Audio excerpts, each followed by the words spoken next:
عزیزان گرامی وقار، اللہ کریم کو سب سے زیادہ ناپسند چیز جس کا ذکر قرآن پاک میں بھی ہے وہ ظلم ہے۔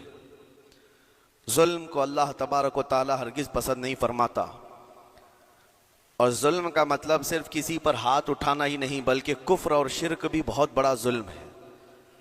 قرآن پاک میں اللہ نے فرمایا ان الشرک لظلم عظیم، اللہ کے ساتھ کسی کو شریک ٹھہرانا بہت بڑا ظلم ہے، اور اس ظلم کی بہت ساری شاخیں ہیں جو آج ہم دنیا میں دیکھ رہے ہیں۔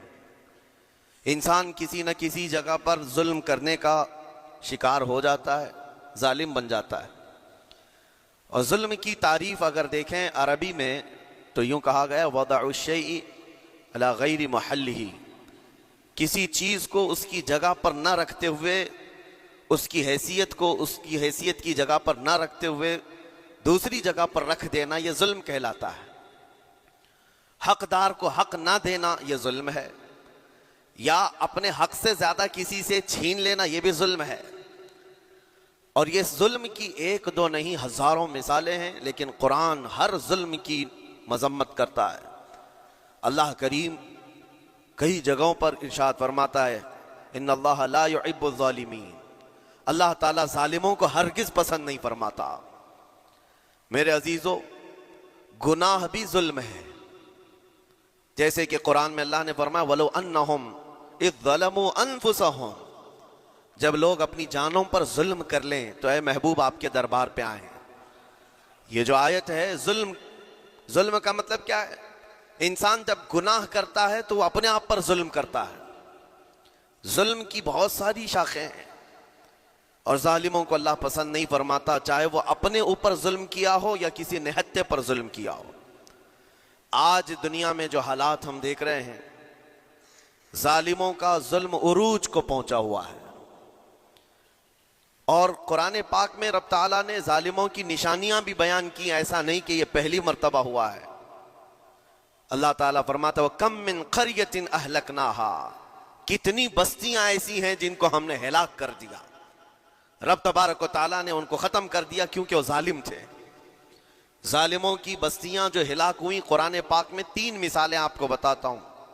ایک نوح علیہ السلام کی امت اور ان کی آبادی، دوسری حضرت لوط علیہ السلام کی قوم، تیسری حضرت صالح علیہ السلام کی قوم۔ یہ تینوں قومیں ایسی ہیں، گناہ میں تو تھی لیکن غرور بہت زیادہ تھا، گھمنڈ بہت زیادہ تھا۔ آج کے دور میں اگر کسی کے پاس پیٹروٹ میزائل ہیں اور بم بارود کی طاقت رکھتا ہے، نیوکلیئر پاور ہے، تو وہ یہ سمجھتا ہے مجھے کوئی شکست نہیں دے سکتا۔ یہ ہر دور میں ظالموں کا خواب رہا ہے، ہر دور میں ظالم اسی طرح کی فکر رکھتے ہیں۔ نوح علیہ السلام کی قوم بہت مضبوط قوم سمجھی جاتی تھی۔ اللہ تعالیٰ نے اپنے نبی کو جب حکم فرمایا کہ آپ ایک کشتی بنائیں بہت بڑی، تو وہ آپ کا مذاق اڑاتے تھے۔ یہاں دور دراز کہیں نہ ندی ہے، نہ نالا ہے، نہ سمندر ہے، کشتی کس میں چلاؤ گے؟ اللہ کے نبی کو پتا تھا کہ عذاب آنے والا ہے، اور اپنے ایمان والوں کو آپ ڈرا بھی رہے تھے، لیکن کفار و مشرکین غرور و تکبر میں ایسے تھے، یہاں تک کہ نوح علیہ السلام نے اپنے بیٹے کو بلا کر کہا، جو کافر تھا، کہا میرے ساتھ آ جا، یا بنی ارکم معنا ولا تکن مع الکافرین، بیٹا ہمارے ساتھ آ جا، کافروں کے ساتھ مت جا۔ اس نے کیا کہا؟ قال سآوی الی الجبل یعصمنی من الماء، میں تو پہاڑ کی اونچی چوٹی پر چلا جاؤں گا، تمہارا پانی مجھے کچھ نہیں کر سکے گا۔ یہ اس وقت ظالموں کا خیال تھا، گمان تھا۔ پھر اللہ تعالیٰ قرآن پاک میں فرماتا ہے وَفَجَّرْنَا الْأَرْضَ عُيُونًا، ہم نے زمینوں کے سارے چشمے پھاڑ دیے، ہر جگہ سے پانی کے سوتے نکلے، اور پھر آسمان کے سارے دروازے کھول دیے۔ فَفَتَحْنَا أَبْوَابَ السَّمَاءِ بِمَاءٍ مُنْهَمِرٍ، اللہ فرماتا ہے آسمان کے سارے دروازے پانی کے کھول دیے، آسمانوں سے پانی اور زمینوں سے پانی۔ فَالْتَقَى الْمَاءُ عَلَى أَمْرٍ قَدْ قُدِرَ، سورہ قمر کی آیتیں ہیں، رب تعالیٰ فرماتا ہے پانی اتنا بڑھ گیا کہ جو رب تبارک و تعالیٰ کی طے کی ہوئی معینہ نشانی تھی وہاں تک جا کر پانی مل گیا۔ روئے زمین پر کوئی باقی نہ رہا سوائے حضرت نوح علیہ السلام کی کشتی کے، کوئی نہیں باقی رہا۔ جب یہ پانی پھیل گیا، کیا پہاڑوں کی چوٹیاں، کیا محلوں کی اونچائیاں، سب غرق ہو گئے۔ اور وہ جبابرہ، وہ قوت کے بادشاہ جو کہتے تھے ہمارا کوئی کچھ نہیں بگاڑ سکے گا، سڑ گئے پانیوں میں۔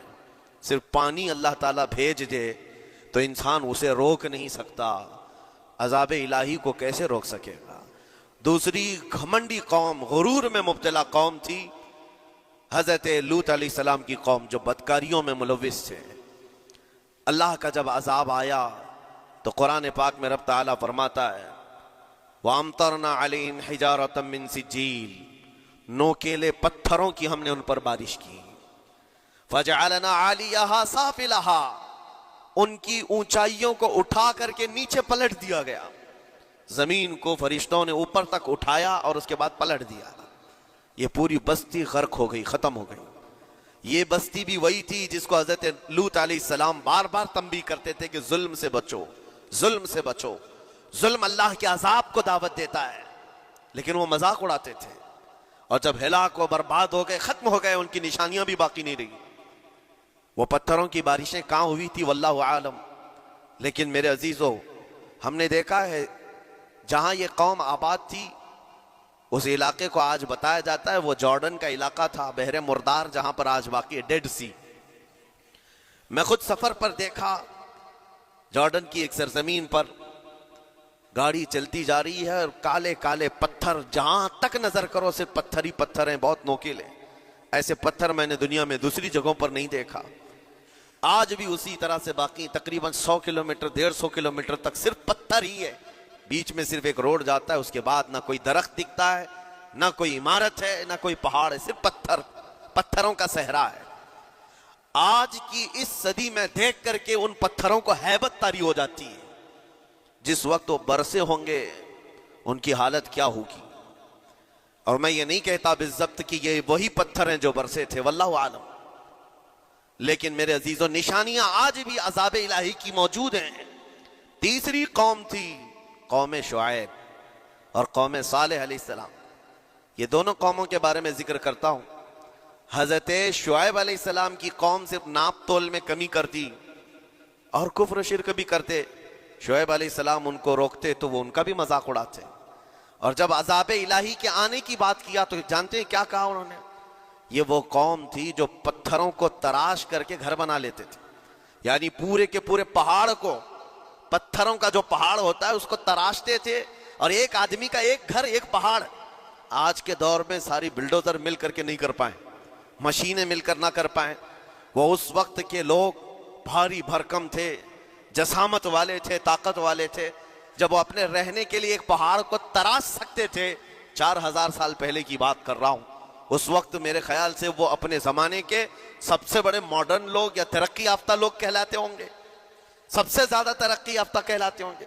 جیسے آج لوگوں کو لگتا ہے رشیا اور امریکہ بہت پہنچے ہوئے ہیں ٹیکنالوجی میں، اس دور کے وہ لوگ سب سے بڑی طاقت کے رکھنے والے تھے۔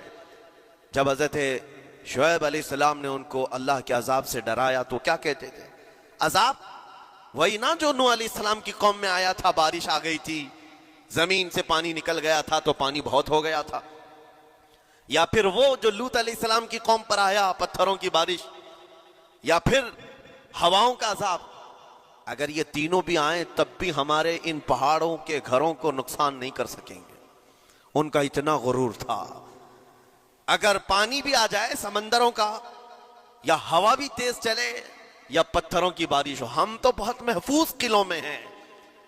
اندازہ کرو میرے عزیزو، 3000 4000 سال کے بعد آج تک مدائن صالح اور الاولا سٹی نام سے سعودی میں موجود ہے، ابھی تک وہ گھر موجود ہیں، تو اس زمانے میں کتنے مضبوط رہے ہوں گے؟ پتہ نہیں 3000 سالوں میں کتنے طوفان آئے، کتنے سیلاب آئے، لیکن ابھی تک وہ پہاڑوں کے گھر موجود ہیں، تو اس زمانے میں کتنے طاقتور ہوں گے؟ ان کا نشہ آسمان پر تھا، غرور چڑھ کر کے بول رہا تھا، کہتے تھے کہ اگر اس طرح کے عذابات آ بھی گئے تو ہمارا کچھ نقصان نہیں ہوگا۔ کون سا؟ نوح علیہ السلام کی قوم کا عذاب آ جائے، لوط علیہ السلام کی قوم کا عذاب آ جائے، یا پھر شعیب علیہ السلام کی قوم کا عذاب آ جائے، یہ صالح علیہ السلام کی قوم کی بات کر رہا ہوں۔ تو پھر ہوا کیا؟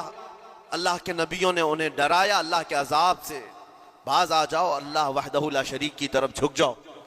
وہ اکڑ تھی، غرور تھا کہ نبیوں کا مذاق کرتے۔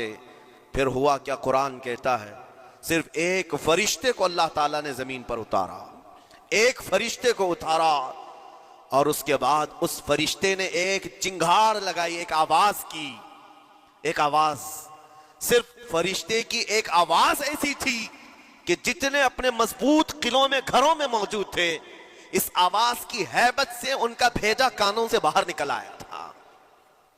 اور صبح کے وقت جب اس بستی میں جا کر کے دیکھیں تو سب کے سب اوندھے منہ گرے ہوئے تھے، ایک بھی اس میں سے بچا ہوا نہیں تھا۔ نہ نوح علیہ السلام کا طوفان آیا، نہ لوط علیہ السلام کی قوم پر برسنے والے پتھروں کا عذاب آیا، نہ ہی ہوائیں چلائی گئیں۔ ایک فرشتے کو بھیج کر رب تعالیٰ نے اپنی قدرت کا مظاہرہ فرمایا۔ اللہ کے کروڑوں اربوں لا تعداد فرشتے ہیں، ایک فرشتے کی طاقت ایسی ہے کہ اگر وہ اپنی آواز نکالے تو تمہارے کانوں سے بھیجا باہر نکل آئے۔ اللہ وحدہ لا شریک، وہ حی و قیوم کل بھی تھا اور آج بھی ہے، وہ رب ذوالجلال حی و قیوم ہے، طاقتور ہے اور ہمیشہ رہے گا۔ اور رب تبارک و تعالیٰ نے قرآن پاک میں فرمایا، آپ یہ آیت تقریباً 3 جگہ قرآن میں آئی، وَإِذْ نَجَّيْنَاكُم مِّنْ آلِ فِرْعَوْنَ يَسُومُونَكُمْ سُوءَ الْعَذَابِ يُذَبِّحُونَ أَبْنَاءَكُمْ وَيَسْتَحْيُونَ نِسَاءَكُمْ وَفِي ذَلِكُمْ بَلَاءٌ مِّن رَبِّكُمْ عَظِيمٌ۔ رب تعالیٰ فرماتا یاد کرو فرعونیوں کے عذاب سے اللہ نے تم کو نجات دی۔ یہ بنی اسرائیل کو کہا جا رہا ہے کہ فرعونیوں کے عذاب سے، کہ فرعون اور اس کے لشکری اس قدر سخت سزائیں دیتے تھے موسیٰ علیہ السلام کی قوم پر، ایمان والوں پر، بنی اسرائیل پر۔ اللہ فرماتا ان سے نجات دیا رب تعالیٰ نے، لیکن وہ کرتے کیا تھے؟ بنی اسرائیل میں ایک بھی بچہ پیدا ہو جائے اسے ذبح کر دیتے تھے۔ فرعون کے لشکریوں نے ایک سال میں 12,000 بچوں کو قتل کیا ہے، 12,000 بچوں کو ذبح کر دیا ہے۔ آج کے اسرائیلی اگر یہ بچوں پر ظلم کرتے ہیں تو یہ تعجب کی بات نہیں ہے، فرعون کی سرشت میں داخل تھا اور یہ فرعونی ہے، وقت کے جبابرہ ہیں، وقت کے ظالم ہیں۔ 12,000 بچوں کو قتل کر دیا تھا فرعون اور اس کے لشکریوں نے، اور عورتوں کو زندہ چھوڑ دیتے تھے۔ قرآن میں اللہ تعالیٰ نے فرمایا 3 جگہ آئی آیت، لیکن اس کے ساتھ رب تعالیٰ یہ بھی فرماتا ہے یہ سخت ترین سزائیں دیتے تھے فرعونی، اللہ نے ان سے تم کو نجات دیا، لیکن یہ سزائیں کیوں دیتے تھے، یہ عذاب کیوں تھا؟ وَفِي ذَلِكُمْ بَلَاءٌ مِّن رَبِّكُمْ عَظِيمٌ، یہ ہے فرمان اللہ کا۔ یہاں میں یہ ٹکڑا اگر بیان کر دوں تو آج آپ کے دلوں کے اندر ایک یقین پیدا ہو جائے گا آج کے حالات کے مطابق فرعونیوں کا اس قدر سخت عذاب کیوں تھا۔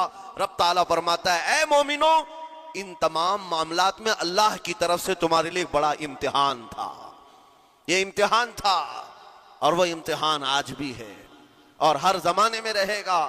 ستیزہ کار رہا ہے ازل سے تا امروز، شرار ابو لہبی سے چراغ مصطفی، ہر زمانے میں حق و باطل کے معرکے ہوتے رہیں گے۔ لہٰذا آج کے دور میں یہ سب حالات جو پیدا ہوئے، مسلمانوں کو، مومنین کو ذرا برابر بھی نروس ہونے کی ضرورت نہیں۔ تم جس دین سے وابستہ ہو، اس دین کی حفاظت کا ذمہ اللہ نے اپنے ذمہ لیا ہے۔ یریدون لیطفئوا نور اللہ بافواہہم، قرآن میں اللہ فرماتا ہے کفار و مشرکین اپنے منہ کے پھونکوں سے اللہ کے اس چراغ کو بجھانا چاہتے ہیں، اللہ اپنے اس چراغ کو مکمل کر کے رہے گا۔ یہ اسلام نور الہی ہے، اللہ کا نور ہے اور اس کو صبح قیامت تک رہنا ہے، اور ہم جیسے اور بھی آئیں گے اس زمین پر اور آئیں گے جاتے رہیں گے، یہ آبادیاں ہیں بدلتی رہیں گی، خدائی قانون ہے، لیکن اسلام نہ کل بدلا تھا، نہ آج، نہ قیامت تک بدلے گا۔ ہم سب کا امتحان ہے میرے عزیزو، ہم سب کا امتحان ہے، لیکن ان حالات میں مومنین کو کرنا کیا چاہیے؟ انہیں اپنے ایمان کو مضبوط کرنا چاہیے۔ کبھی کسی کے اڑتے ہوئے چھیٹڑے اور ٹکڑے دیکھ کر تمہیں مایوس ہونے کی ضرورت نہیں۔ اب ہمارا مستقبل کیا ہوگا؟ میرے عزیزو، آج جو حالات ہیں یہ حالات کربلا سے زیادہ سخت تو نہیں ہیں۔ آج فلسطینیوں کو ہم نے دیکھا 6 ماہ کے، سال بھر کے بچوں کو سینے سے لگا کر کفن لپیٹ رہے ہیں،